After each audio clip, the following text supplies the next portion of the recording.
Hi, I'm Emily Hazard. I'm Becca Anderson.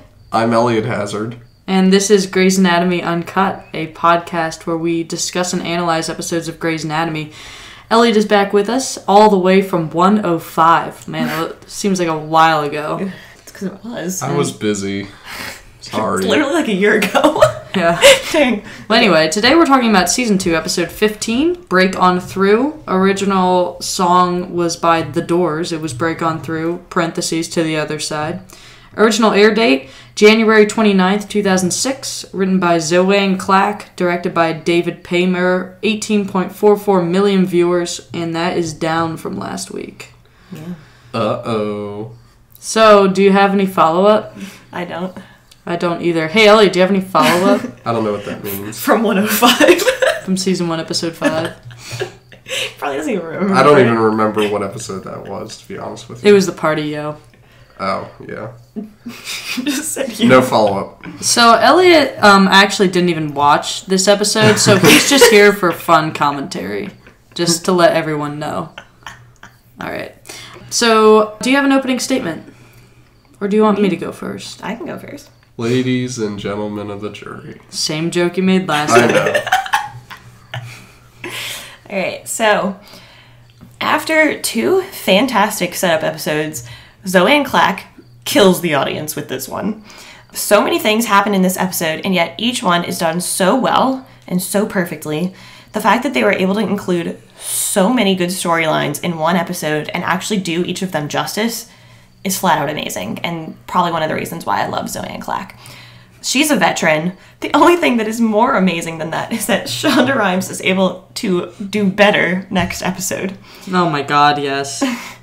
This episode also does a really good job at having a theme and sticking with it through the whole episode, with the theme of boundaries and crossing lines, which we'll talk to more as the episode goes on. You know, I might just mention that you say that every single episode. You're just like, yeah, last episode I don't think did quite as good of a job as this one about sticking to the theme. And you've said that for like the past 4 episodes. I didn't say that. I just said that this one also does a good job of sticking. They all do. Yeah, so I've probably seen this episode, I mean, I am not kidding, 50 or 60 times, and I am still amazed on how good it is. Like, even when I can quote every single word that they say, it's still amazing. This episode has multiple storylines that alone would have made an episode good to great, but it has all of them. There is not one storyline in this episode that I don't like. The Izzie bombshell, Meredith and her parallel with her patient, the nurses' strike, Sydney introduced as a character. I mean, each one of them would make for probably the best episode of Season 10. Just, you know what I mean. And Season 8 up, basically. Yeah, well, Season 6 up, let's be honest about that. I was being nice. Yeah. And if there's one thing I hope that people get out of our podcast as a whole, you know, aside from basic enjoyment, is to understand and appreciate how incredibly rare it is that a show like this exists. It's 1 or 2 a generation, and it just proves itself over and over again. Hey, Elliot, would you like to read the opening voiceover? Is this Meredith? Yeah. In surgery, there is a red line on the floor that marks the point where the hospital goes from being accessible to being off limits to all but a special few. Crossing the line unauthorized is not tolerated. In general, lines are there for a reason. For safety, for security, for clarity. If you're a zebra, it's genetic. If you choose to cross the line, you pretty much do so at your own risk. So why is it that the bigger the line, the greater the temptation to cross it? The zebra line. Flawless Meredith impression. And I don't think you ever see this line again, ever, in the entire show, but, you know, whatever. The red line.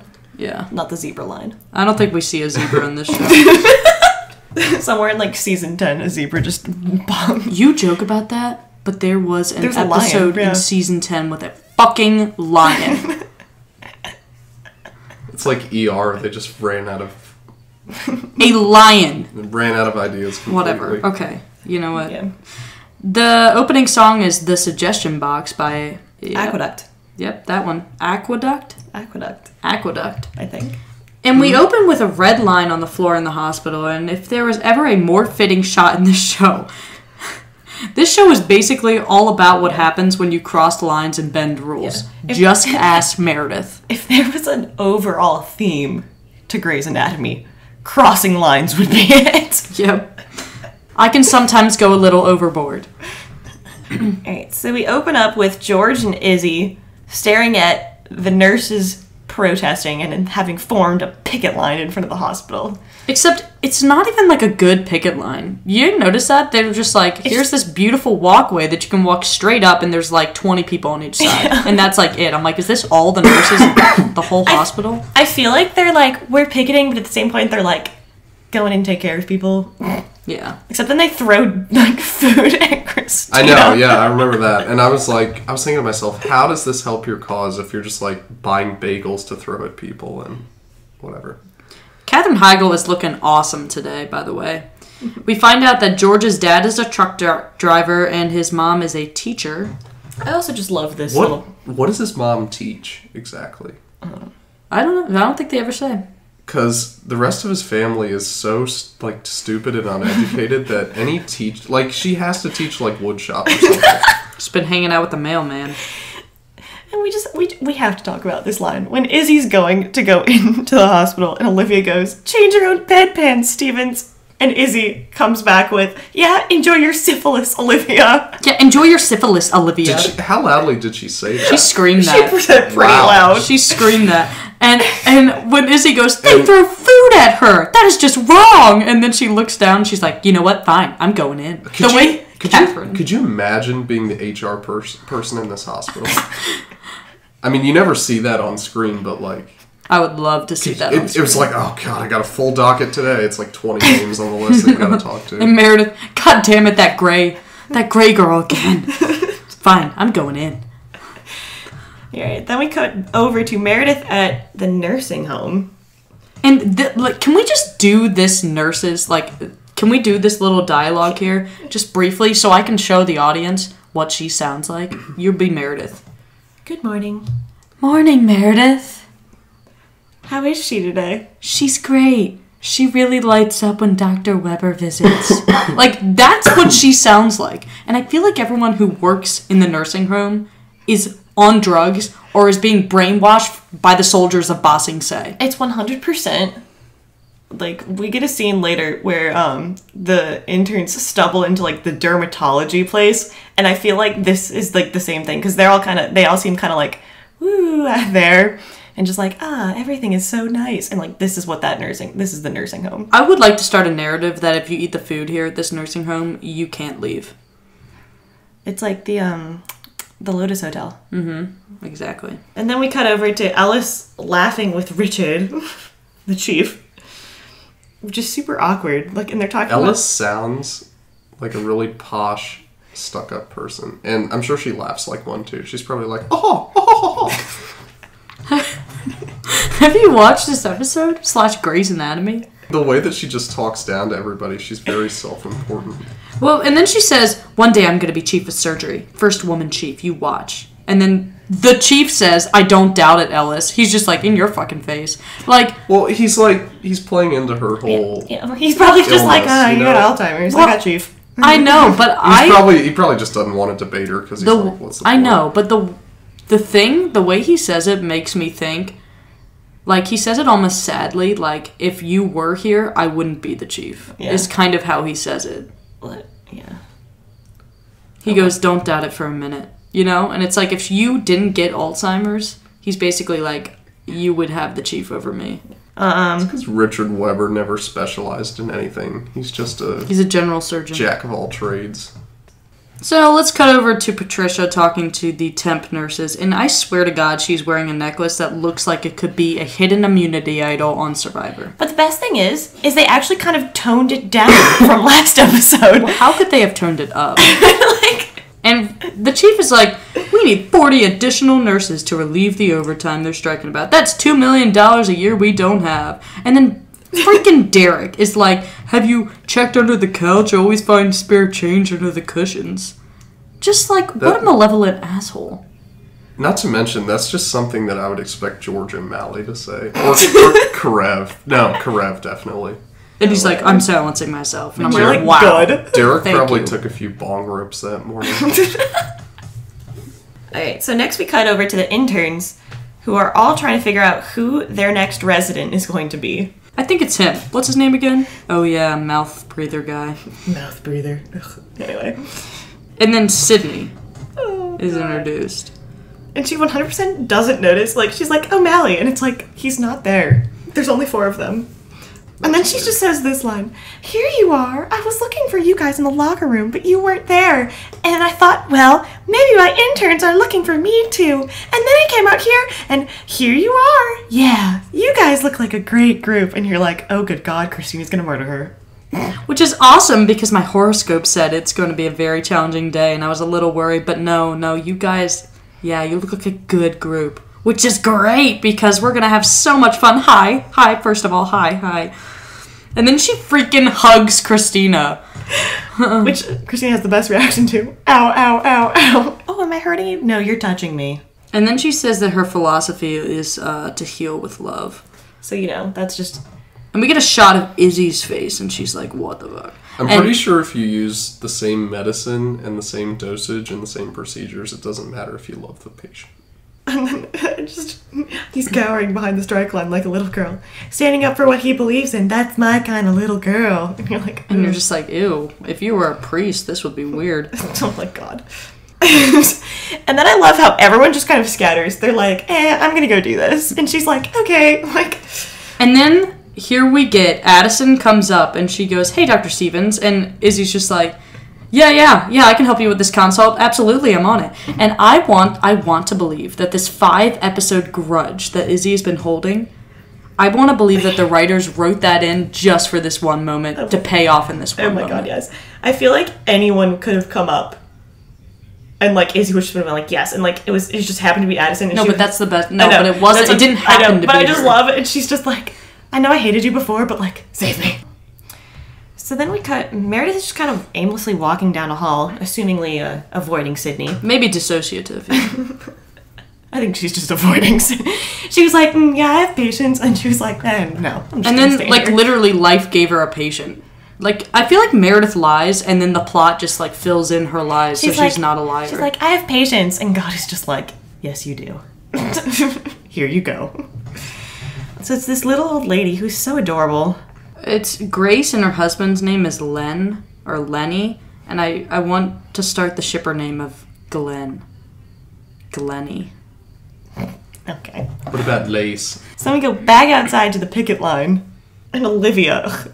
There you go, George. We won't throw donuts. Why are you wasting perfectly good donuts, Olivia? There are starving children in Africa. And a lot of other countries. But it surprised me, one, that Izzie didn't just, take the donuts and eat them based on what we know about Izzie. And 2, why the heck aren't these nurses eating the donuts that they bought? I just don't get it. Whatever. Well, they probably are eating some. That would be amazing. What if the nurses had a separate table and they're having a donut eating contest? Oh my God. So then George takes this sign from her and he's just like, yeah, I'm proud to be a nurse. I get that it's here for comedy, but I also like what it says about George's character, that he wants to stand with the nurses because he's the glue.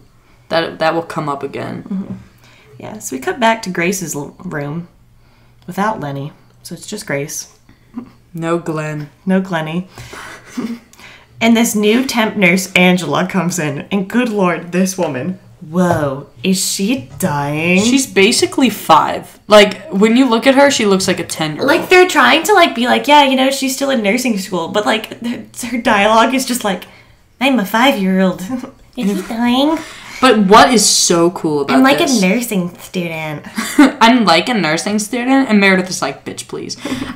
What's cool about her, though, is that this woman goes on to play a nurse later in the show. Cool. A real nurse in the hospital, which I love the continuity.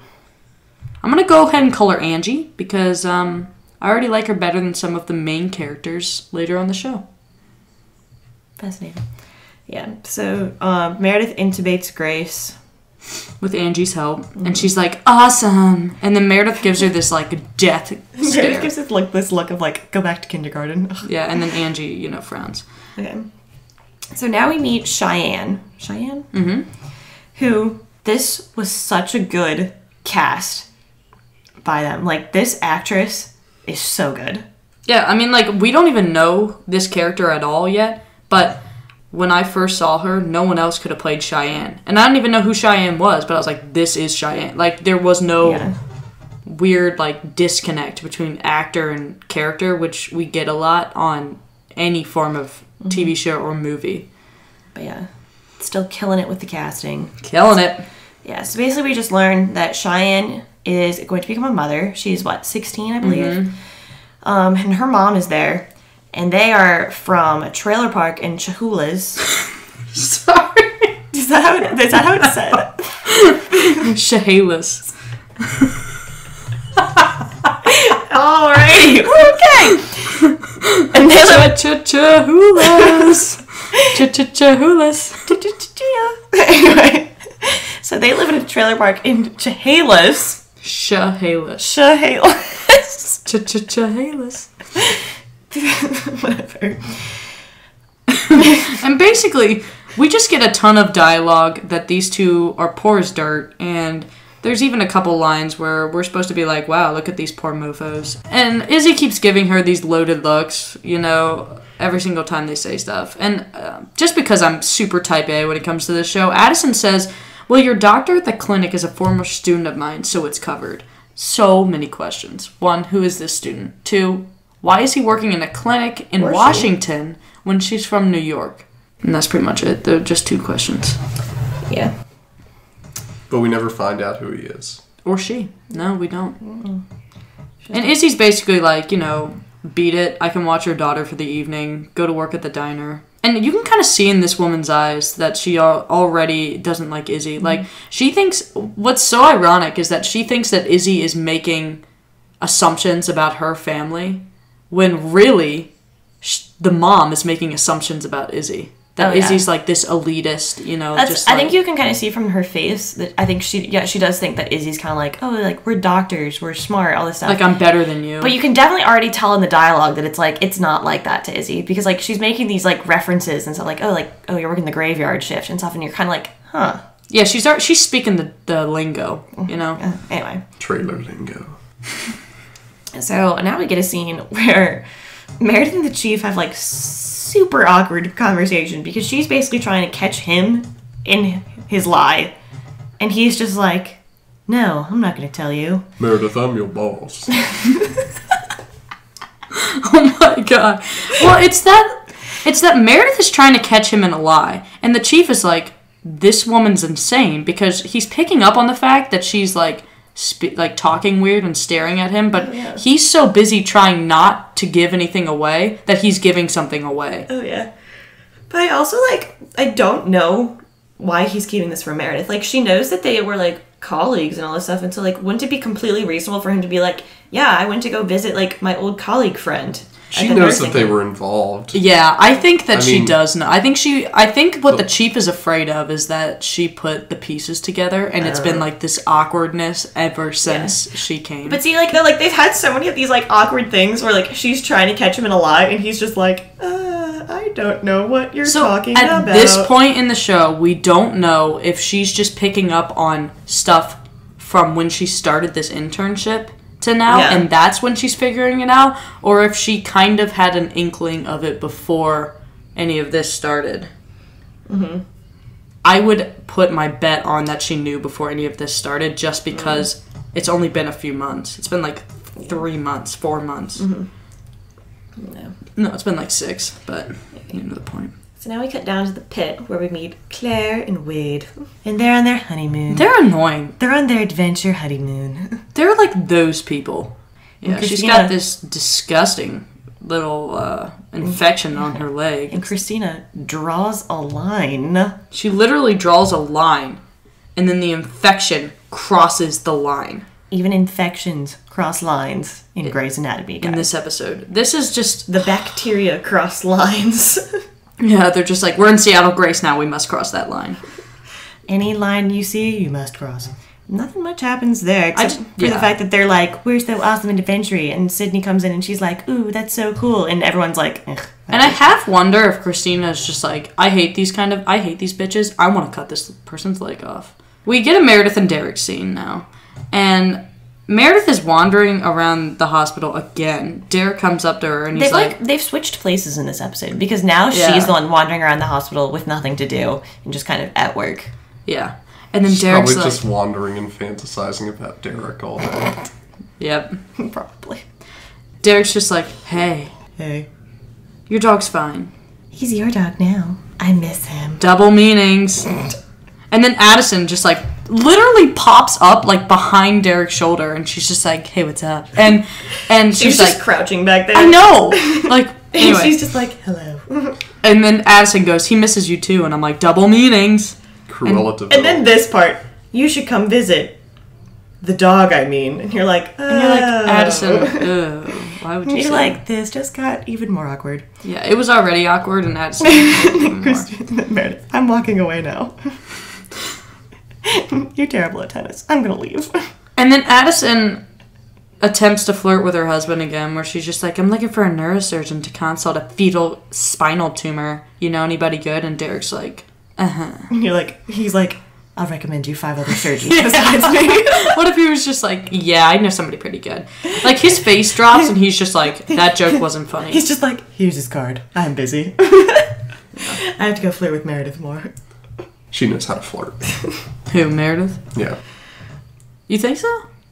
I always wonder, because this is like a very female perspective on a female show, and I actually just want to know what you think of Meredith versus Addison. Addison is like Cruella de Vil, and Meredith is like, Anita a Dalmatian. Was the woman. No. I can't think of anyone who Meredith is like, but... Wait, so you think Addison is evil? You don't like her at all? She has her good and bad qualities. But like... I think she's pretty hypocritical, considering she slept with Mark, but Derek can't sleep with Meredith. True. I mean, for her to greet her, the first thing out of her mouth is, you've been screwing my husband, that's pretty... Derek could have gone to Mark and said, oh, Mark, you've been messing around with my wife. Yeah, true. So, fuck you. So, if you had to choose between Addison and Meredith, you would choose Meredith? Well, she's got her own problems. Do I choose the one who's extremely immature and loves tequila, or do I choose the one who's an ice queen? Then we get this this scene with all the nurses and George, and honestly, I love seeing all these nurses in one scene together. Mm-hmm. Well, I like how you get in the scene. So basically, they want George to go in and check on patients for them, and all this stuff. And it's so like I just like how well it seems like each of them know their patients. And I also really like because, you know, in season 1, I believe it was season 1, we got the whole thing about, you know, like good surgeons versus bad surgeons and how like some surgeons get to know their patients and some don't. And I like this whole idea that like the nurses are the ones who like really, really know their patients and like do all this stuff. And even though they're like, yeah, we're striking, it's for our own good, but they're still like... I've always gotten the sense that the hospital really belongs to the nurses and the doctors are just always rotating through, They're you know? just pawns. Yeah, they're pawns in this game. So, I just like really this... Patricia running everything. I just like this, George is like, you want me to cross the picket line? And they're all like, yeah. And George, why? Because there are patients too, George, and we can't. And I just always liked that line. Mm-hmm. There's probably that one nurse who showed up to work who all the rest of the nurses hate. Like Nurse Carl. Who just rolls in. Carl! That kills people. Oh, What Carl? Boat nectar. Actually got that reference. Anyway, then we cut over to Sydney in surgery. And Alex is the biggest suck-up ever. I'd really like to try your method of healing with love. Yeah, his head is like halfway up her ass. And Sydney's just like, I like the way you think, Alex. I like the way you think, you ambitious butcher. Okay. I like the way you think, Alex. You do the honors. Cristina, looks like someone needs to learn how to share. She's like the annoying kindergarten teacher that everyone freaking hates. And Christina's just like, I didn't do anything. Cristina wasn't not sharing. Sydney was like, who wants to do the procedure? They both raised their hand, and she picked Alex. And then she's like, Cristina, you don't know how to freaking share. And I'm like, you know what? But don't you know that Christina's the best thing since sliced bread? Well, if you ask her that And Christina's just like, I'm gonna punch you in the face. Okay, here's my theory, though, on one reason why she might hate Sydney so much. And it's because I feel like... Remember in Season 2, Episode 13, when she and Bailey had that heart-to-heart on the airplane about the abortion or whatever that Cristina was going to have if she didn't miscarry. And I feel like that was almost like a motherly conversation between Cristina and Bailey, and that Cristina's never had that kind of motherly conversation with her own mother because her own mother doesn't understand. I almost feel like Cristina's like missing her mother figure. Yeah, I can see that. I mean, definitely. I also think Sydney is just so opposite of Cristina. Like, healing with love, and Cristina's just like, no. But I feel like Bailey is... I heal with evil! But I feel like Bailey is the first motherly figure that Cristina's connected to. I get that. And I like that. Motherly? Bailey is? Yeah, because, Cristina, theoretically, Bailey is not motherly stereotypically, but Cristina's not the stereotypical girl. And so, to Cristina, this is the kind of mother she wished she had. Well, also Cristina's mother wasn't particularly motherly either, so she identifies with Bailey because that's what she's used to. Cristina's mother and Bailey are the most opposite people on earth. Because I just figured Cristina's mom didn't care about her because she's not curtains. No, okay. In season 2, episode 12, remember when Justin was the metaphor for Cristina, and she goes, his mother never listens. She doesn't understand him. Oh. And that's when Cristina was basically saying, my mother doesn't understand me either. But Bailey understands her, because that is the kind of mother that Cristina wished she had. So anyway, they find out that it's necrotizing fasciitis, or the flesh-eating bacteria. And then Sydney gets to say the line, in the flesh. I feel like she's been waiting this whole time to do it. Like, she's in the surgery and she's like, I really hope it's flesh-eating bacteria so I can make that joke. Yeah. This seems like a good place to say that I actually know a couple that was invited to this actress's wedding. Sydney's wedding. So Sydney, I forget the actress that plays Sydney, but they were invited and went to her wedding, which is so cool that there's that connection there. So now we go, Meredith is back in Grace's room, and Patricia is just there. What are her job requirements? She's everywhere and nowhere. And Patricia, I 100% secretly runs this hospital. Like, everyone, she's like, the chief is just a pawn to her. She's seriously. This is my hospital. Anyway. There used to be a scene where, the chief's chair spins around and it's just Patricia sitting there, this is my... What is it? This is my hospital. This is my house. This is my house. Oh my god! That should be Meredith. Oh my god. Anyway.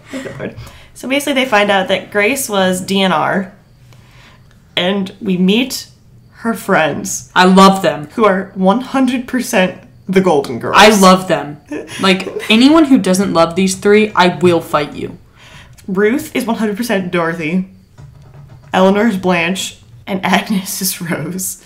And in case you're not a super nerd for Grey's Anatomy, Ruth is the one that goes, you little schnuck, you were supposed to let her die. Schnuck? Schnook. Oh. And then Eleanor is the one that says, no machine, she said. And then Agnes is the one that... She did. I remember her daughter Alice was there with her girlfriend. She's a lesbian. The daughter, nice girls. Stop with the rambling, Agnes. Make your point. Oh, God. Oh, my God. And then no, her sister Rose died in 1983. May she rest in peace. Influenza. No, croup. Only babies die of croup. Rose died with a cold in her chest. Pneumonia. Right, pneumonia. And then there was her other sister, Harriet. May she rest in peace. They cremated her. The way that line is delivered will always make me laugh. When Agnes goes, they cremated her. I die every time. Tracy wanted to die. She made us all promise. And Meredith is just like, what? Meredith is like, I'm looking at my future and I'm not liking what I'm seeing. Oh my god, which one is which of Meredith, Cristina, and Izzie? Christina's Ruth. Eleanor is... Agnes, I feel like, would totally be Izzie. Yeah. She's a lesbian. The daughter. Nice girls. And then Eleanor is Meredith. Yeah. Anyway. So they resuscitated someone who was DNR, right? Yes. Yeah, she did. Lenny's dead. May he rest in peace. It's not me, Sugar. The way she says that.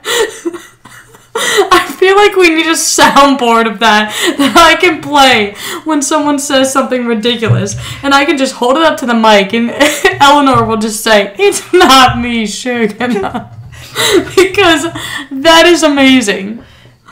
Oh. So then we cut back over to Cristina, Sydney, and Alex talking to Wade about how his wife's leg is being eaten by bacteria.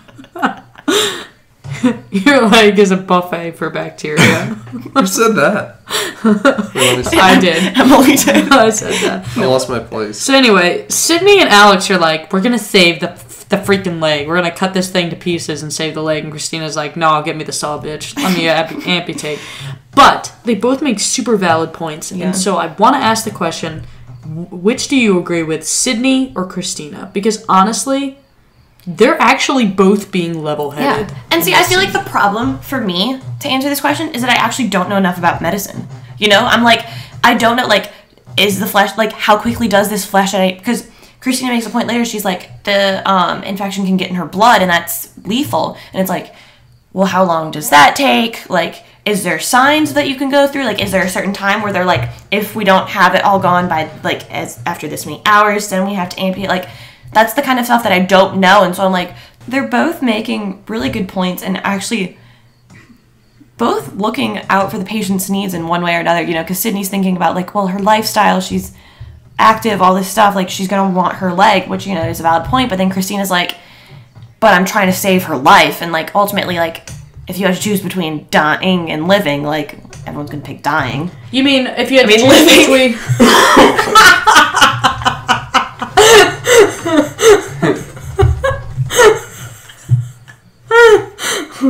Whoa, hey Becca, are you okay? Okay! You mean if you had to choose between living without a leg or dying? Apparently I would die. Alright, so Sydney's like, alright, we're gonna save the leg. And Alex, being the little jerk he is, I seriously think this is a way cooler surgery. And you're like, shut up. Which is so bad. Like, I feel so bad for Cristina because she's, honest, like, the first time ever in this show, she's like, I'm looking out for the patient. Alex is an athlete, so he gets it. And Cristina, even though she is a sucker for cool surgeries, she also cares more about saving, like, doing what's best for the patient, you know, in general, and not just from an athletic perspective. So, I mean, I kind of get where each of them is coming from here. Yeah. It's not like they're out of character, but... I mean, if it was a cool surgery and Cristina thought it was the best option, she would definitely be on board.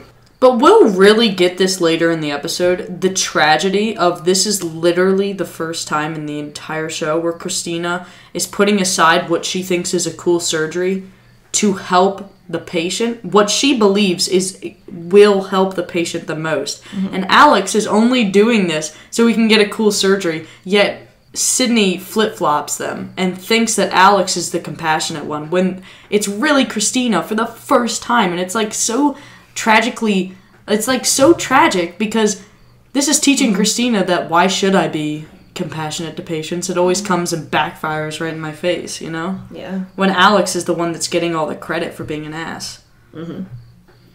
Yeah. So then we get back over to Cheyenne and we have beautiful Izzie Cheyenne. I was going to say, some great dialogue between the two. So Cheyenne's reading Shakespeare to her baby because it's a class assignment. For English, yeah. And I swear to God, I think every human being has chemistry with Katherine Heigl. She could have chemistry with a tree trunk. Yeah, seriously. She could have chemistry with, like, a dumpster. Christopher Walken. Yeah, exactly. Hey, you have chemistry with me? Anyway. Oh my God. I think we have great chemistry. Flawless. Oh my gosh. But they basically talk, and Cheyenne's just kind of admitting, like, I'm not at all prepared for... Not at all, but she's just kind of like, it happened all so fast before I could really prepare and plan for this. Yeah, and then we get this line where she goes, I don't know, I just thought I'd have more time. 9 months goes by fast. And then Izzie just, like, looking off, like, you know, she's just come back from war, is like, yeah, it does. And then leaves. Katherine Heigl, take all my money. Take all of it. It's yours. So now we cut back to the OR with Sydney, who's just cutting up Miss Claire's leg. And then so, Sydney, have you seen a lot of necrotizing fasciitis? No, have you? You're like, God. Can't she ask a question? Like, I don't know, like, that could have just been like, oh, have you seen a lot of this? And she could have been like, oh, you know, like, I actually have seen, like, a couple cases. Or, like, I don't know, it could have been a good, like, teaching moment. Instead, she's like, no, have you? You're like, ugh. Yeah, like, Sydney doesn't come off as getting the high ground. No. Really, nobody comes off this episode getting the high ground. I read about it on WebMD, Cristina. What's your point? Sydney goes, I must say, I'm disappointed in you. Why can't you be more like Alex? Excuse me? Yeah, this guy, he's compassionate. He's warm. He's fighting with me to save Claire's leg. And we're gonna win that fight. Yes. The way that Alex says that, he's like, and we're gonna win that fight. Oh my god. It's so funny. So anyway, Cristina... Excuse me, restroom. Yeah, you can stop now. Cristina, flees and goes and finds Burke. This right here is where I think she makes the mistake of this episode. Yeah, I don't think that she has anything to apologize for until this. She tells Burke, which I think, I get that in a way, yes, she is going to a superior, but she went to Burke in this situation as her boyfriend. Mm-hmm. And I think that's where you draw the line. I think if Cristina had gone to almost anyone else in the hospital, even if it was like Derek, who's like, neurosurgery, doesn't have anything to do with what they're doing, mm-hmm. I think it could have been better. Yeah. But the fact is that she went to Burke, and everyone knows that her and Burke are dating. Yeah, that's even worse, because everyone knows it. Like, if it had been, like, a secret, or if they thought it had been a secret, like, if it wasn't, like, out and open, it would be different. Mm-hmm. But Because, like, if she had gone up to the chief and was just kind of like, hey, this is happening in surgery, and, like, I don't think this is right, like, and the chief went in, like, it would have been, like, a more conversation thing of just mm-hmm. being, like, because even if the chief was like, no, Sydney's right, then he would have gone in and been, like, Sydney, I don't think your intern truly understands what's going on in this. Like, I don't know, it would have been more of like a teaching moment than whereas like when later in the episode Burke goes in and it's fully like, I'm sticking up for my girlfriend, and mm-hmm. Sydney obviously like I am sticking up for my girlfriend. But the thing that's so sad is that from Cristina's point of view, she's completely in the right here because in a way, what Sydney is doing is extremely dangerous. Yes. Because you said, if she misses something and then it goes to the blood, then Claire's dead. You know what I mean? But from Sydney's point of view, this intern is undermining her authority. And it's like nothing Cristina does in this situation is right. It's either she undermines her superior or she undermines her own conscience. So then Burke comes in and he's just like, I am Preston Burke. Oh yeah, Burke's scrub cap with musical notes. By the way, foreshadowing another episode in this season, which is insane that they do that, but whatever. And then this. He, says this kind of I'm really fascinated by this, necrotizing fasciitis in here. And she's just like, yeah, well, being a cardiothoracic surgeon, I wouldn't think you saw any. And you're like, good God. She, sasses everyone. And, I get it. I feel like he walked in and she was 100% this guy came in because she just, Cristina just complained to her boyfriend. Yeah. But, I don't know. It's how does that make you sound better, Sydney? Yeah, I feel like if she had, I don't know, whatever. I just had an epiphany. Isn't this very similar to what Ellis was talking about in the nursing home in the beginning of this episode? How, somebody, came into her OR and tried to, undermine her, and then, Ellis, ripped him a new asshole. Oh, my God. Isn't this, kind of, yeah. Whoa. Except he was an orthosurgeon. Yeah. Get the jaws of life in here. We gotta rip this girl a new asshole. Oh my God. It's not gonna be easy. Oh my God. And Burke is like, please don't. Oh my God. Oh my God. This is a weird sensation. Oh my God. Oh God. This scene just got ruined. Right. What's wrong with me? Yeah, and then she just Dr. Yang wanted to be sure that the perky little bimbo cheerleader, nobody called you that. Which has to be a sore subject, because no one just pulls that out of their butt. Yeah, well, which butt? Yeah, she's probably thinking back to high school where everyone makes fun of her, right? Yeah. Why do I have to be so perky? Yeah. Why can't I just be mean and bitchy like everybody else? I did this to me. I have to be a ray of sunshine every day. Oh, God. Like, yeah, you're right, though. Like, Sydney did not just make this up out of the blue. This has to be a sore subject, because she's just like, the perky little bimbo cheerleader. Like, what was it from Parks and Rec when she's just like, and if the other or Leslie goes, if the other kids tell you that that's cool, it's not cool. And then April's just like, who are you even talking to? And Leslie's like, I don't know. It reminded me of that. I feel like Christina's just like, wait, what? Cheerleader? What?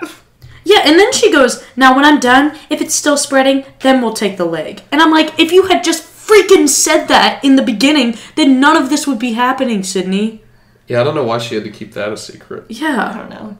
That's the other thing, is like, I feel like it would have been such a good teaching moment, like, earlier in the episode, when Sydney was like, oh, you know, like, we're going to keep the leg, to, like, pull them both aside and be like, this is why, like, this is the protocol I'm doing, like, this is why I think we should It's supposed to be a teaching hospital. This. Exactly. Like, I feel like, obviously, like, I mean, Cristina shouldn't have gone to Burke. Like, that was a mistake. That is a mistake. I think they both, like, made mistakes, but it was just, like, Sydney's supposed to be the teacher, and literally I feel like every moment when Cristina was kind of like, why are you doing this? Like, do you have experience with this? She was just like, no. Yeah, every time Cristina tried, Sydney was just like, how dare you undermine me, is basically what it was. Yeah. And I'm like, Cristina shouldn't be taking heat for this, because this is something she actually should do more often. She really should do this more often.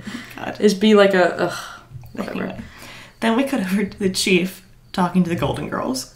They're like, they are in love with the chief. Especially Eleanor, aka Meredith, who is, who in the generational differences is Ellis. Damn. Okay. I just love, well, they should make you the head of everything. She's batting the lashes. You see that? She's batting the lashes. Cristina. Damn. Oh my god. Well, they should make you the head of everything. I'm like, we're old magpie, not daft. Pull the plug already. It's what she wants. Mm-hmm. I actually kind of appreciate this take on death, though. It's like, when you reach that age, you do see it differently than even when you're like Meredith or Richard's age. Ew, the chief's age. You know? Yeah. We need to, like, contact a durable power of attorney. That's Alice! Call Alice, Grace's daughter. She's a lesbian. Well, that's okay, isn't it? I mean, she could still have power of attorney. Just the fact that she's Southern makes it so much better. Well, that's okay, isn't it? She can still have the power of attorney. And the chief is like, that's fine. We'll need Alice's. Bat the lashes again. I think it was working. Oh my god. And then when Meredith is like, you're like the old lady whisperer, and like she literally says that with like the straightest of faces and the deadest of eyes. And the chief is like, ooh. They really cheer up when you're around. And then he's like, probably thinking, well, I whisper to your old lady quite a bit. Elliot, that's the point of the line. That's why the point she's making. Oh, so she's like trying to mess with him. Yes, Meredith is a manipulative monster. She's trying to get in his head. She's trying to get him, like, caught in his lie, kind of. Yeah, exactly. And then Meredith, the chief is like, you realize, and then Meredith is like, I have to kill my patient, I know. And you know she wants to. And so the chief is like... I don't think she does, though. I think she wants to do it in dramatic fashion with a big switch. Yeah, the lights out. She just kills the whole circuit breaker. Meredith is the firing squad. All of the patients in the hospital just go down. Because it's just that master switch. Just a skull and crossbones and on the wall. And then in the dark, you just see like one light, and it's just like on Meredith, like, yes. Baby, let the games begin. Oh, and then this. How are you doing? Something I can do for you? And you're like, ew, what? I mean, is the chief referring to Derek? Is he referring to Ellis? Like, what is he saying? This situation? The patient thing? What is happening? And this is, like, one of the first few times where the chief is acting too paternal to Meredith. Yes. And it will come up as late as season 4. No, as late as season 6. So then they're over at the bar, and we get Wanna Fly by Vassie playing in the background. I am ready for this scene. All the nurses are toasting Dr. O'Malley, and, you know, George's hanging out with them, and they're, you know... Yeah, George has finally found his crew. He's like, yeah, nurses, my bunch. And then the interns are sitting at the bar, and they're just like, ugh, these people. Cristina, she called me unkind and lacking compassion in front of my boyfriend. I am not unkind. I don't even know the difference. And again, they're talking and not listening to each other, because then Meredith just goes, I think I have to kill a woman tomorrow. I take out the tube that's keeping her alive. And then, like, Cristina literally just, like, throws a peanut at Izzie, who's staring off into the distance. And I love Joe. This is the part where you say, what's wrong with you? It's so meta. Like, Grey's Anatomy knows at this point, like, the show of Grey's knows that they do this. Oh, yeah. It's so I love how Joe is, like, in on it, too. Like, he's basically almost a main character at this point. Seriously. Like, he comes on the screen, and I'm like, Joe. It's like Patricia. Yeah, seriously. It's Boki. True, Boki, the true OG of this show. Have we ever talked about Boki? I don't think so. I don't think we have. I think this is the first time we've ever talked about it. She doesn't talk, so it's kind of hard. You know what? She freaking talks in season 11 or season 10, and it ruins the whole character. Really?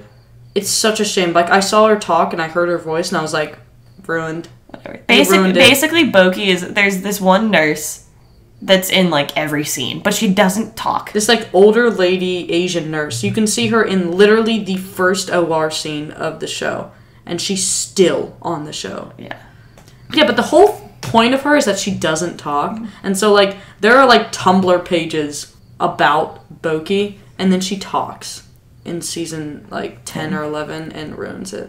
I feel like she's just this old woman who's been at the hospital forever, and she's just watching, like, Job security. The chief and, like, Meredith talk, and she's just like, if Meredith only knew. Like, yeah. She's just, like, in her own world. Like, she just knows everything. She was probably, like, the Angie in, like, 1983 when they started, or whatever. Oh, yeah. And she had hair out to here. Massive hair. Oh, my God. She, like, knows everything, too. Like, she knew, like, Meredith and Derek were, like, together before everyone else. Yeah. She just knows everything. And later in the show, they start, like, giving her close-ups where she's, like, looking back and forth between the doctors because you know that she's, like, the silent... Like, she is the audience proxy. Oh, yeah. Just listening to everything. Oh, yeah. Anyway, then Izzie just kind of gets up and leaves. And then Meredith, still in her own world, where she's like, oh my God, I feel bad for me. I have to kill a woman tomorrow. And Cristina, and that is a problem. Why? I mean, if it's what she wants, it's what she wants. And that is not unkind or lacking in compassion. I am a very compassionate person. Alex calls George Nurse O'Malley, which, you know what? Kind of accurate. And George is like, hey, Karev just called me a nurse. Is that the worst you can come up with? To then, which, you know, even though Karev's the one that's being a jerk, a nurse comes up and spills her drink on Cristina. Which you're like, what? Whatever. And the nurse, like, yeah. Elliot just did the face. And it is so accurate. I don't know. She didn't even make it, like, a good, like, oh my God, I tripped into you. She face. literally, like, walks up to her and is just like, oops, and, like, just pours in her lap. Like, she wants to start, like, a fight from in the 1990s. Which, honestly, Cristina could kill her. Yeah, like, seriously. Like, Christina's like, are you kidding me? I will kill you. And I really wanted the nurse to be like, you in what army? And then I wanted Cristina to be like, I have Meredith. You're not going to get out of here. Meredith just, like, turns over from her bar stool with, like, this, like, death, like, glare, like... Shoots lightning out of her hands. And the nurse is like, bring it on! Like, that's how she said it. And then want to cheer it out. Probably drunk. Well, that's fair. And whatever. Joe's like, don't beat up on each other. And Meredith just grabs Christina's arm and, like, drags her away. Cristina has Meredith and Izzie. Like, this fight would be over before it started. Like, Meredith can shoot lightning out of her eyes, but I feel like Izzie could just all of a sudden whip out some, like...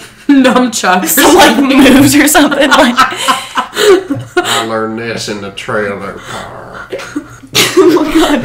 You know what I mean, though? Like, I feel like Izzie, like, fights dirty. Like, oh, yeah. Izzie's a fighter. That's her thing. Like, they'd, like, look over and she'd, like, have, like, a nurse's arm just, like, in her mouth. She'd be like, bring me the bamboo, trying to shove it underneath this woman's fingernails. Yeah. That's the most painful torture that you can do. Putting bamboo underneath somebody's fingernails. Even worse than, like, waterboarding? Yeah. Oh. Why do you know that? What if you, like, got 3/4 of the way through somebody's neck? Nearly headless? How can you be nearly headless? Oh, goose. Yeah, neither. How would that be torture? Wouldn't it be dead before? Like, torture's supposed to last a long time. That's why I'm gonna cut your head off. I cut his head half off and he died. Damn it. That's happened like 5 times already. Now I really can't get the information out of him. God. Why do I keep beheading my subjects? This podcast took a dark turn. Oh, right. Anyway, back to the real world of Grey's Anatomy. Which is also fake. And then I like, because they leave, And all the nurses are like, yeah, we won. And George is like, wait, they're my ride, bye. But, like, on a real note, did they win? No. Like, no. They think they won. They thought that they won, but if they had, like, unleashed Meredith on their asses, they would be She's dead. like a caged And lion. then Weber's standing outside the bar. You ain't won shit. Yeah, this isn't over. And then we get quite possibly the best scene of this entire episode. Yeah. One of the best scenes. Honestly, The only other one that could come close is maybe the closet. well, the closet and the stuff that led up to the closet. That whole... So like, Grace that, and like, the closet, yeah. I kind of see as one idea, one scene. So, yeah, whatever. We go back to Cheyenne's room. And Izzie walks in. And this is so...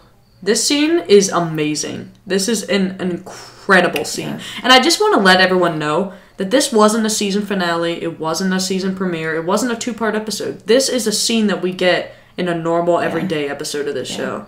I just came back to talk to you. I grew up in Chehalis, too. Chehalis. Serious? Serious. Forest Park? The trailer park Behind the church. Yeah, on Route 6, yeah. My friend Shelley lives up there. Yeah, my mom still lives there. No way. Can you keep a secret? And then Izzie takes out this picture of this, like, little young blonde girl and says, "This is my daughter." And literally everyone's mouth hits the floor. Jaw hits the floor.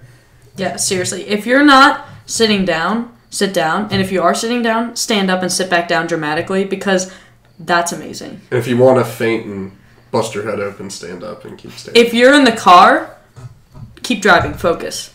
But yeah, fun fact, yeah, pull over and just hyperventilate.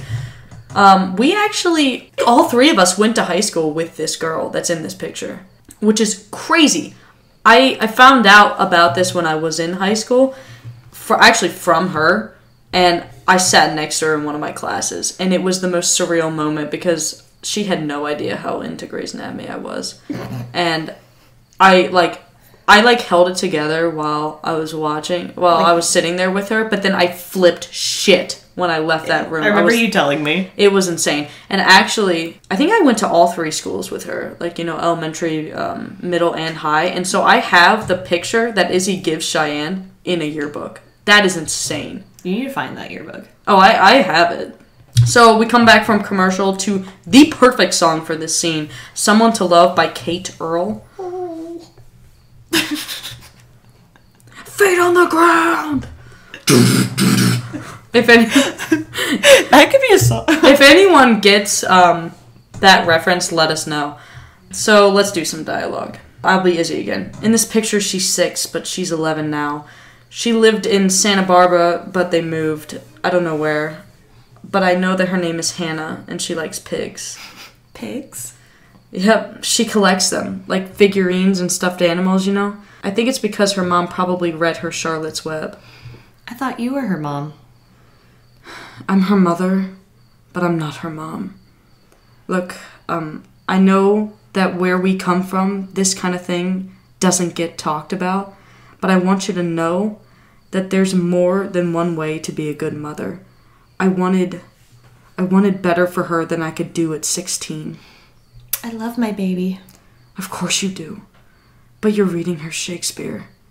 When you're working 12-hour shifts at the diner like our moms, you won't be coming home and reading her Shakespeare. I feel like we just got an entire background on Izzie and everything, and you're just like, holy crap. How does that like immensely changes the way that we read season 1, episode 8, when she was like, my mother was always calling these psychics, wasting all my money, basically. Like, I had to use my money to pay the bills for these psychics. Yeah. And now you understand why. I had to pay my way through medical school by modeling. Yeah. And, like, the fact that, like, she was like, I was not ready at 16, and my mother wasn't even ready at 16. When I was 16 to raise a baby, basically. Well, her mother's never going to be ready, but yeah, that's another story. But, like, holy shit. And by the way, this is how you use a dark set on Grey's Anatomy. You use it strategically. You use it at nighttime, first of all. Well, thank you, Elliot. First of all, you use a dark set at nighttime. When it's in the daytime, you turn the freaking lights on in a hospital. What? I can't see anything. Meredith and Derek are just like... fumbling It's around. like 12 noon. Dr. Dracula to ER2. It seriously looks like a laser tag arena in there later in this show. So then, we cut over to Burke and Christina's apartment. Burke is playing a trumpet. I think this is the first time we ever... Yeah. Well, no, in season 1, episode 7, Digby is like, how's the trumpet playing going? And he's like, it is safe compared to your hobby. But this is the first time that we've seen Burke playing this trumpet. I kind of like that continuation, though. They're like, we mentioned it once, so let's have him play it now. Yes, Grey's Anatomy. And then Burke says this line, never in my career have I questioned a fellow surgeon in their OR. I never understood what the problem was. An intern dating and attending. Until today. Mm-hmm. I mean, this is just Burke being an idiot. I mean, he could have questioned anybody who he thought was doing a bad job without his girlfriend, who just so happens to be an intern, telling him to. No, but what he's saying is that he would never even consider doing that unless it was for somebody that he was in a personal relationship with. Why? That's what this is the first time that Burke's little robot heart is feeling emotions. And he's just like, holy crap. No, it's just not logical. If a surgeon was like slicing somebody's head off, is he really not going to say anything about it? I think He's thinking with his I heart. think he's not saying it's not the fact that he questioned the fellow surgeon. I think it's because he's realizing, like, I questioned her not because I was like, she's doing something wrong mentally, but I questioned her because you're my girlfriend and you came to me. Like, it wasn't like he was like, I'm in the right, or like, I like know better exactly. surgery. It's because, like, I didn't go in there because I was like, she's doing something wrong to the patient. I went in there because I was being your boyfriend. Yes. And I think that's the point that he's saying, is not like... He went in there not as Preston Burke, he went in there as Christina's her boyfriend. Yeah. He went in for the wrong reasons. So then we get the sunrise. So that was all in one day. Which, like, holy crap. Shit. Okay, so That's day loaded 2, days. sunrise, picket line. They're still chanting. They're still chanting those same chants. They're just like, yeah, this is still killing. This is great material. Fair hours, fair wages. It's like, wow, that was creative. What is kind of ironic about this storyline is that there was a massive writer's strike in 2008 when this show was in its 4th season. And so it's kind of cool. Because the writers wrote these lines. Anyway. I bet their chant was fair hours, fair wages. Yeah, they're just like, ooh, we got a good chant. We wrote a killer chant. Yeah, we wrote a killer chant. Scathing. So 5. So George is giving Meredith all of his little nurse tidbits that he learned. And then Burke, I just love, he's like, I need surgery. And then George, I can't help you. And then Burke's like, wait, what? And I just, fair hours, fair wages. Ugh. Just no offense. None taken. None taken. And then Izzie is adorable. She, like, hands George a little coffee and she goes, hey, how's the strike going? And, like, seriously, Izzie smiles and George should be a puddle on the floor. And then George, do you realize how rarely doctors say thank you and please to nurses? How few surgeons even know the names of them? I shouldn't be seen talking to you. And Izzie's just like, okay, bye. Izzie just smiles in this adorable way. Meredith is, just going through some charts and files, just looking for something to do. And Alice, the lesbian daughter, comes up.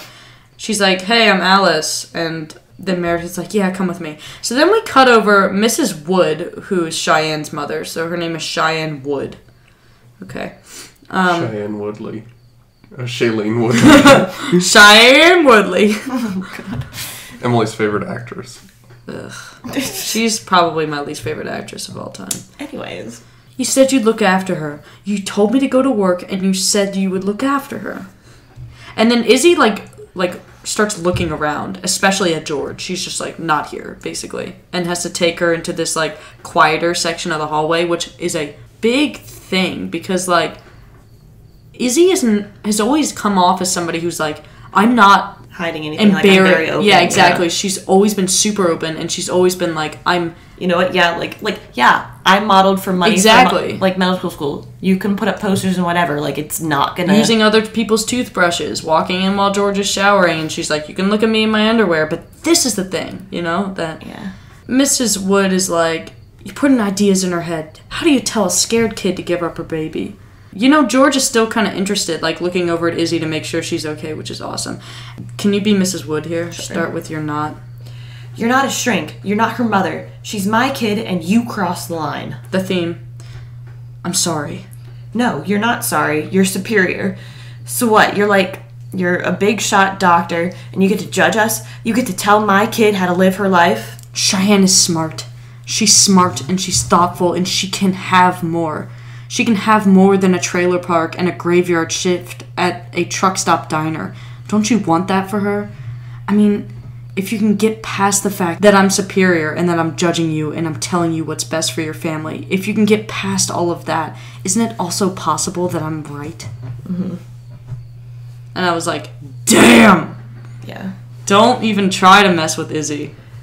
I like how she says that, and I like how she doesn't bring up the fact that she's like, I know because I'm from there. Like, I have lived that. I almost like that she told the daughter and not the mom. Yeah, because what that really is saying is that it's not about Izzie, it's about the girl. It's not about, like, Izzie being like, hey, look, I get it, like, I need to, you know, explain myself. It's like, no, this is about Cheyenne. It's not about my past. It's what is going to help this girl, not what's going to make me look better to the mom. Mm-hmm. Well, and she's also like, I didn't tell her, like, you have to give your baby up. Like, she was just like, there are other options, you know? So let's cut over to Claire, and, you know, Sydney's like, pretty spectacular recovery, Claire. I would love to see this disgusting, like, cut-up leg. That's my question. Like, how well is her leg gonna function now? But whatever. Yeah, like, it probably looks disgusting. And, I thought this line was, thank you for shaving my leg. Anyway, shaving a few layers of skin off. Sydney says, I think we got almost all of the necrotic tissue. Shouldn't you have gotten all of it? Yeah, I think we got it. And it's like, thanks, you're my doctor. You know how you would have gotten all of it? Cutting the leg off. And then Sydney, just like a 100% grade A bitch, goes, I'll take that apology anytime. God. Like, ugh. You're going to be waiting a while. And Christina's just like, I'm going to murder you with this chainsaw. The thing is that Sydney is not super unlikable. Because, like, you do see it from her point of view. Like, if you imagine, like, I'm brand new with all these interns, I need to assert my authority over them. Because if I don't on day one, then they'll walk all over me. But I feel like she could have such a bitch. She could have been better. Yes, she's just like, whatever. She's just such an asshole. Like, by saying, I'll take that apology anytime, do you think that earned you any respect? No. No. Cut back to quite possibly the other best scene of this episode. Yeah. And it's basically they're taking the tube out of Grace. Yeah, and there's this beautiful moment when Alice is like, wait. And then she just is like, goodbye, mommy. It's so and cute. it's just like... And then I like all the... Like, because she's like, oh, do you want to say goodbye? And they're like, no, we already said our goodbyes. Like, and you're just, oh... And the chief is like, I can take care of this. And Meredith, no, I did it. I should undo it. What do you think that says? Like, metaphorically? I don't know. I think she's just kind of... Like, it's almost like taking responsibility like for ownership? Things. Yeah. Yeah, like ownership of Ellis's loneliness, basically. I don't know. But we can't have this kind of scene and have it hold the meaning that it does if it didn't build up for the past 23 episodes. Yeah. They've been building this up in Meredith for 23 episodes, and I'm so excited to see it pay off. So good. We briefly cut over to Burke and Cristina, and Sailed On by Landon Pig is playing in the background. And basically Burke is like, you need to apologize. And Burke goes, you crossed the line. You made me cross the line. Oh, like I can make you do anything? Whatever. Yeah, and then Burke says exactly what we're saying. You came to me as your boyfriend, and I responded that way. I should have responded as your teacher. And I love this part, because this has actually come up in my life before. Cristina is just like, she's just like, I don't want to apologize for this because I shouldn't have to. And Burke is basically like, I know, but you're an intern. So you have to apologize. I'm unintending. So even though I was also wrong, I don't have to apologize. Yeah. You know what I mean? It's like they're figuring out how to work in a social world. Yeah. So we cut back to Grace, who are still standing there. It's been like 2 hours. They're still standing 17 minutes. And Meredith is finally like, I saw you there at the nursing home with my mother. I've been dropping hints all throughout the day. Did you notice them? I've been dropping, like, not-so-subtle hints all episode, and you literally missed all of them, so now I guess I have to spell it out for you. You know. They said you go there 3 times a week. Why did you keep it a secret? Yes, tell us, the chief. I don't know. Would you like me to go stop? I don't know why you saw that. Can you speak up? Yeah, I don't know. Would you like me to stop going? And then Meredith just, like, completely avoids the question and almost leaves, but then she hovers in the doorway, which Ellis has a quote about that, but we won't get to that yet. Do you think she's lonely? My mother? Yeah, I do. And then Meredith just kind of looks down and walks in. And yet again, I feel like Shonda Rhimes' biggest fear is being alone. Because there's so many times where loneliness comes up. If crossing the line, we could call it older, there was like a Grey's Anatomy theme, then like 100% being lonely is another. Yes, and like overall. I honestly think, like, just to dive into the psyche of this woman who I never met, I feel like she writes these characters as friends. Like, that sounds insane, but like I feel like she finds like solace in the fact, because like each of the interns represent a trait that she sees in herself. She said that before, 5 different traits that she sees in herself. All the men are the perfect man, the quote perfect men on the show, to kind of like counteract her loneliness, if I could psychoanalyze her. Lay down on my couch. Anyway, so we go back and we get a couple like a lot of cross-cutting here. Yeah, cross-cutting to Scratch by Kendall Payne. The perfect song for this scene. It's good. Another amazing song. And finally, Addison gets another scene in this episode. Do you think the fact that Addison doesn't have a personal life scrub cap could be a metaphor that she doesn't really want to be in Seattle? Like, settle down here? Or that she doesn't, like, really belong there. She does get one later. Be interesting to see when. Yeah. Anyway. Well, Bailey never has one.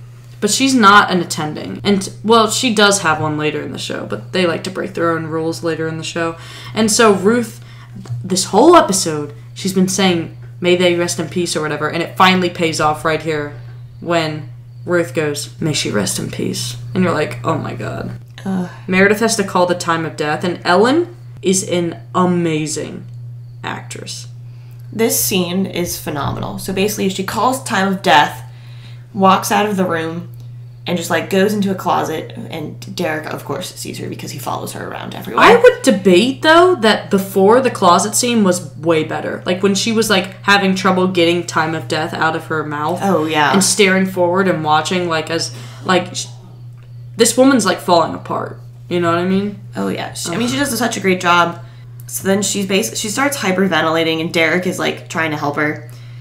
And through all of this, you hear the line, I don't want my mother to die alone.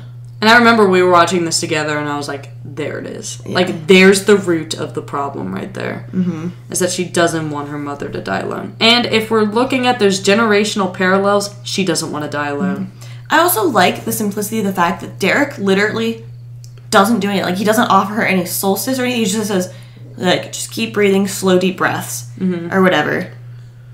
He finally, like, that facade of, like, the flirting the past 3 episodes just, like, completely is gone. And it's just, you know, he's just there. And then she kind of calms down, and she's just like, I'm okay. She puts her head on his shoulder, though. I think that was more out of, like, I'm so, like, broken down over this. Yeah, but that was also for the Meredith and Derek shippers, let's be honest. But. Because this is the closest they've been, I think, since season 2, episode 3, when she kissed him. Yeah. But anyway. So and she goes, I'm okay. And he goes, you're okay. They stare at each other for, like, a super long time, and it kind of looks like they might kiss. But Meredith is like, nope, and breaks away, and Derek is just, like, sitting there in his dark, lonely man pain by himself. Mm-hmm. So then we cut over to the NICU, which, you know, where's Oh Please? But, oh please. And Cheyenne and Izzie, you know, Cheyenne asks Izzie, do you ever wish you hadn't done, like, do you regret your decision? And Izzie's just like, no, I really don't, you know? And then I like, you know, Cheyenne's like, do I still get to name her if I give her away? And Izzie goes, you can name her for yourself. Yeah. So, which Cheyenne, of course, asks the questions that we're all dying to know. Did you name yours? And then Izzie's like, Sarah. Which is the most basic name ever. The most basic name. Like, she might as well name her daughter Jane Doe. And then Cheyenne's just like, that's such a pretty name. The lip quiver and the camera angle that they use. Like, this actress is just like a random, like, patient on this show, Grey's Anatomy, but the lip quiver was perfect. Ugh. She does such a good job. Oh, it was awesome. And then Izzie's like almost crying. She goes, yeah. And I'm like, oh. So cute. Meredith goes up to the chief. She goes, I think you should keep visiting her. She lights up when you're around. She's alive. And it's like, oh. I don't know. Like, Meredith is like, look, my mother basically alienated every single person in her life except for the chief. So if the chief makes her happy in the last few days, he might as well visit her. Because if I kept him from her, it would be selfish. Well, I think it's also just showing that, you know, yeah, my mom put me through a lot of crap and, like, all this other stuff, but, like, I still care about her. Mm-hmm. Or whatever. So then we get this great scene of Cristina apologizing to Sydney, and Alex is there. And she says the most, like, insincere apology ever. Like, she's just like, I'm so sorry. Yeah, she's like, for stepping up. Do I have to? That's literally her. And I think the thing that wins back Sydney to me is that she still is this line where she goes, well, there's the compassion I was looking for. Apology accepted. Like, and like, that's super peppy and perky and cheerleader or whatever. But she wasn't like a smug asshole again in this scene. And that's what won it over for me. I'm like, okay, you know, it's like you were the bigger person in this scene. Yeah. You know what I mean? Like, thanks. Yes. And then Sydney, you want to hug it out? And then there's this super awkward scene where Burke and Alex are like, go hug her. And Christina's just like, no. And she's like, no. And then walks away. In your fucking face. Then we have the chief and the real chief of the hospital, Patricia. And Richard's like, we need them, Patricia. Talking about the nurses. And she's like, well, no shit. She's like, I could have told you that. She's like, I told you that 3 episodes ago. What are you talking about? Patricia's like, well, I seem to remember pushing paperwork for our multi-million-dollar surgery robot. It's like, of course you did, because you were the mob boss controlling this. And he's just like, but I'm a child, and this is my toy, and I wanted it, Mom. But I wanted it. And she's just like, get over it. And then, this is awesome. Could you and the robot handle that business without the nurses? And I'm like, yeah, in your freaking face. And he's like, the chief. Oh shit, she's like, right. 3 steps ahead of you, Patricia. Robot nurses. I'm just imagining them like messing up and then like trying to put it in a central line and like stabbing somebody and be like, it is a mistake. I'm just imagining the like imperial like people. Central line misfeed. What are they called? Imperial starfighters? What are they called? Battle droids. Roger. Those things. The battle droids. I'm saving the patient. Prepare to be intubated. Wait, what?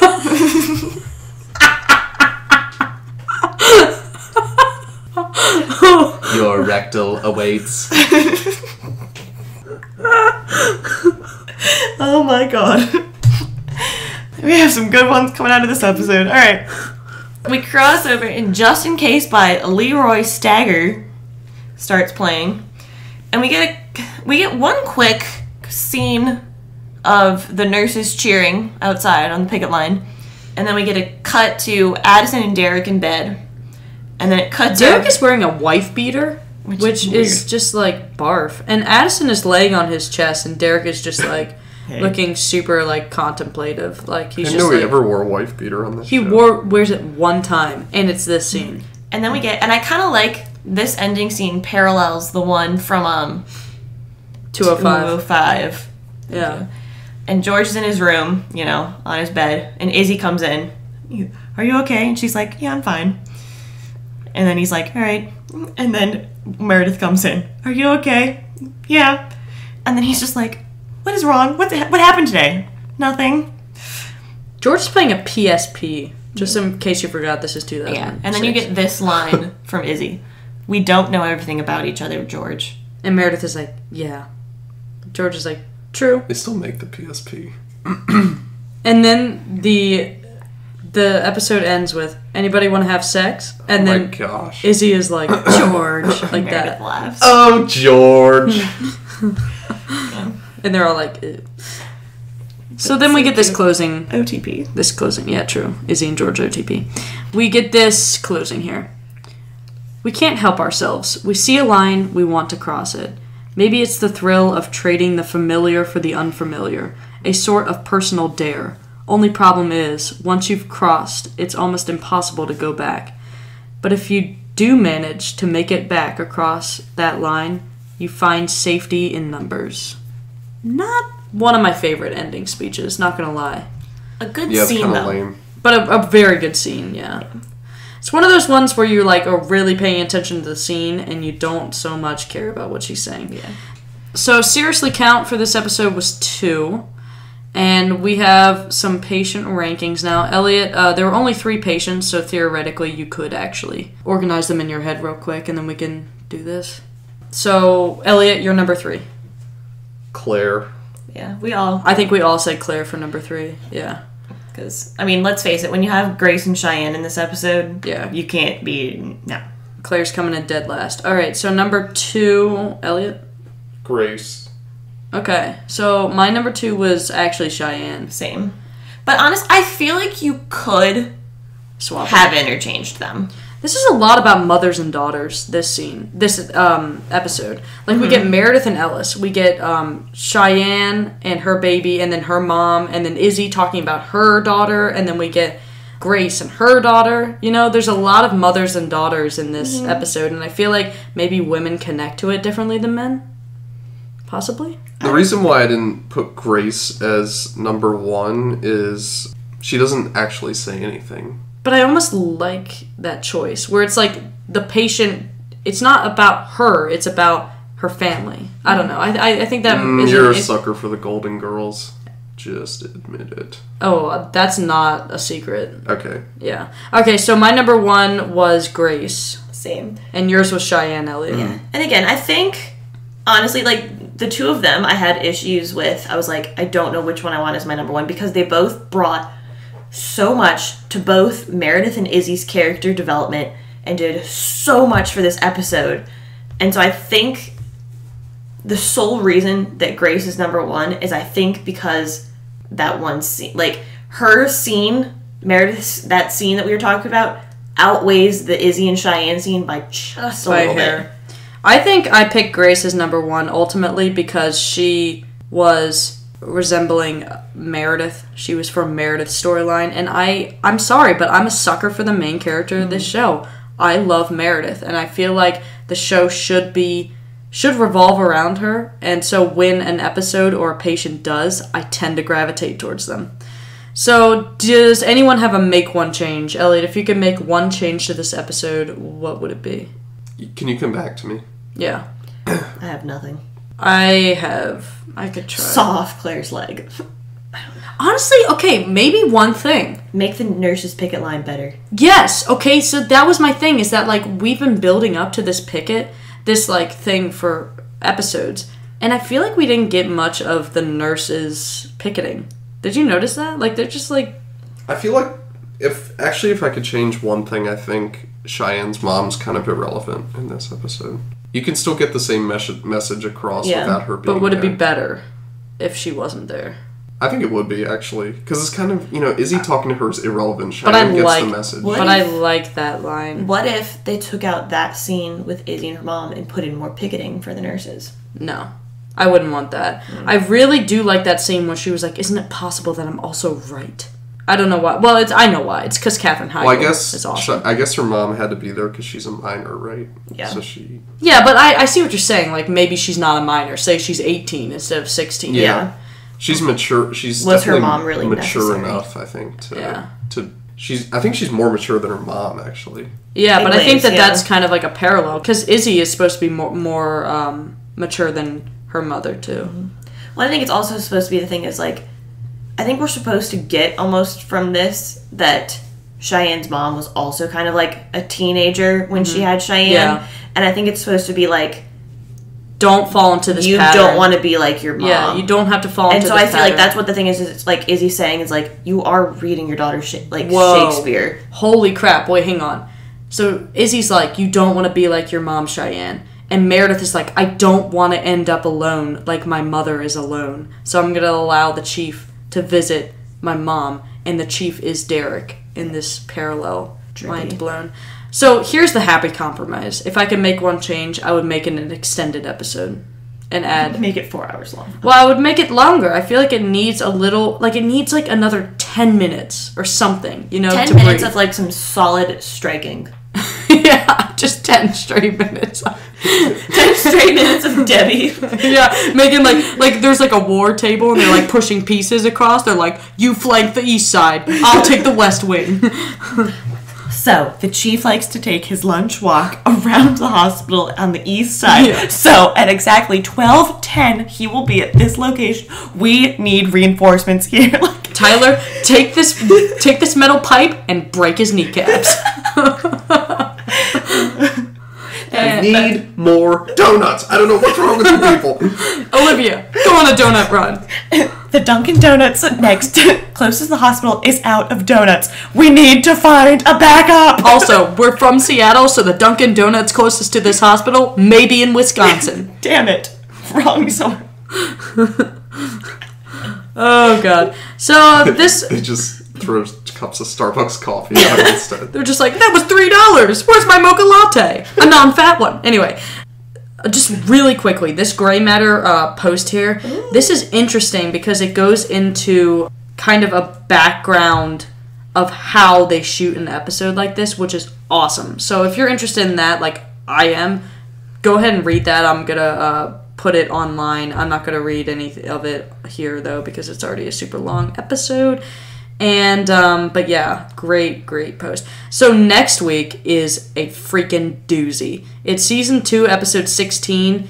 It's The End of the World. Written by Shonda Rhimes, directed by P. Hort, which is a powerhouse duo. Power couple with a huge name. Just for the name of the episode, you're like, oh, damn. Yeah, it's the end of the world. So this is the first 2-part episode of Grey's Anatomy, and so we've been talking about this, and I think what we ultimately decided was that we want to release the episodes just like they would have been released on TV. Mm-hmm. So we're not going to do a super long episode covering both in one. We're going to do 2 separate. So there's going to be one for 16 and one for 17. Yeah. So AKA watch 16, then listen to our podcast, then watch 17, and then listen to the podcast. Honestly, you could watch both and then listen to both. But there is not going to be a 4-hour podcast, is the moral of the story. Well, actually, and you don't have to watch 17 before you listen to our 16 podcast. Yeah, so that's another moral of the story, yeah.